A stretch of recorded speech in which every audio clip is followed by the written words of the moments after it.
One of the great temptations of pursuing a career in writing, the arts in general, but writing we'll talk about here, is the idea that success, publishing contracts say, will give you something, give you a sense of confidence, give you a sense of belief in yourself, that it will validate you in such a way that you won't have to carry around that nagging question of do you have it?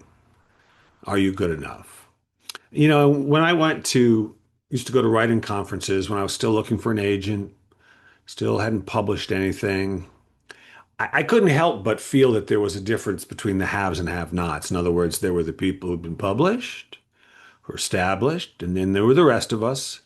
And in order to matter, you had to have been published. I didn't in those days think about how many copies you had sold or anything like that. But I felt that was the division. If you had asked me, is there a division between haves and have-nots in that way, I would have said, oh, of course not. But in my mind, it existed. And of course, a couple things happen when you do begin to sell your work. The first is, and this is this is there's I interviewed a lovely woman who was in her 70s, I think, when she published her first novel. Very funny woman. And we were talking about the reality that when you start publishing your work, the best part of writing is still the writing.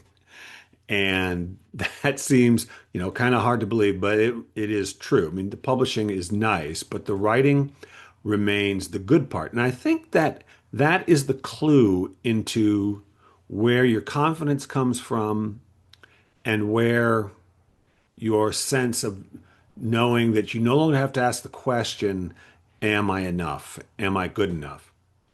And that's because the writing is where you pursue your own curiosity. The writing is where you answer the question, what do I care about? What's the story I want to tell? What am I actually interested in? What lights up for me? And if you want to experience self-acceptance, if you want to experience the knowledge that you're good enough, pay attention to what it's like when you decide that just because you're interested in something is enough of a reason to pursue it. That's self-acceptance. That's confidence. That's the permission you're perhaps looking for from publishers or agents or the reading world or reviewers on Goodreads or whatever. The permission you're looking for is always to say, because I'm interested, because I think it's cool, that's enough of a reason to do it. And that my success will come as I pursue that, as I can realize the full vision of what has come to me in some seed form in my mind. That's all we're looking for. Because I think for a lot of writers, they harbor the fear that, like, well, it's interesting to me, but what if no one else likes it? And not until you show it to the world do you know whether it's any good or not. I mean, I can give you all the statistics about people who've been rejected and how many times people have showed a story to one person and that person said, I don't know, I don't like it. Show it to another person and they go, oh, this is great. But I don't think that will really convince you. Because at the end of the day, you have to decide that simply being interested is all you need to know. And that's all you ever get, actually, is the fact that you're interested. The rest you'll find out. So if it's confidence you're looking for, if it's permission you're looking for, if it's validation you're looking for, give it to yourself. We all have to become our own parents at some point, you know? Our parents are there for us, some of them, some parents not at all.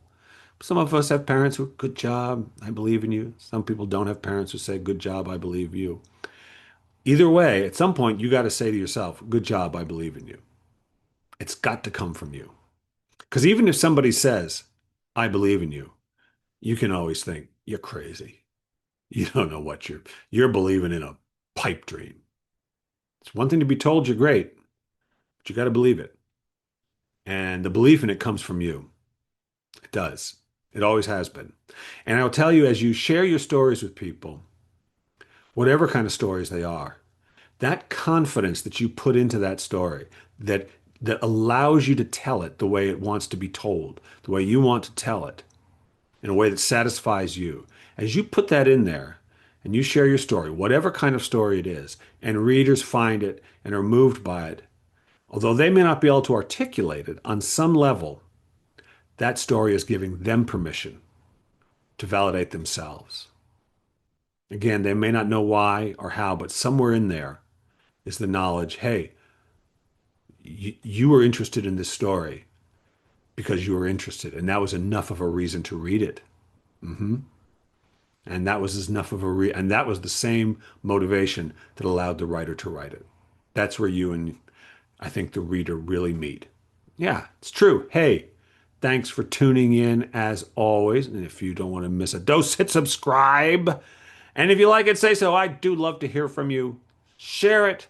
Spread the word. Yes, spread the word. So until next week, this is Bill Kenower. Stay fearless.